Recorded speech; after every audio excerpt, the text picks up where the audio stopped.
vin moderne est marqué par le chaos de la constitution, il n'est pas cohérent. Le nez part à des tas d'endroits et la bouche dit autre chose.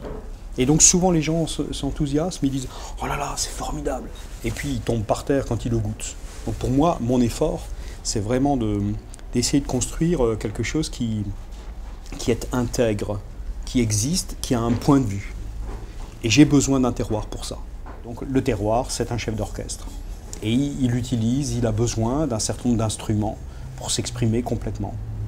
La responsabilité du vigneron, c'est surtout de ne pas le limiter. Il faut lui donner les outils de son expression. Ne pas le priver de sa langue, c'est très important. Et on a souvent, par sécurité, par désir de sécurité, par simplification, le désir de communiquer simplement et de privilégier le cépage. Le cépage, c'est simplement un signe, on va dire que c'est un signe de l'alphabet. Nous, ce qui nous intéresse dans le vin, c'est le sens du texte. C'est pas forcément la police de caractère. C'est complètement le terroir qui va mettre en harmonie, en unité, tous ces cépages, toutes ces lettres d'un alphabet particulier, adapté au lieu, qui vont permettre d'aboutir finalement à une synthèse, à une harmonie totale.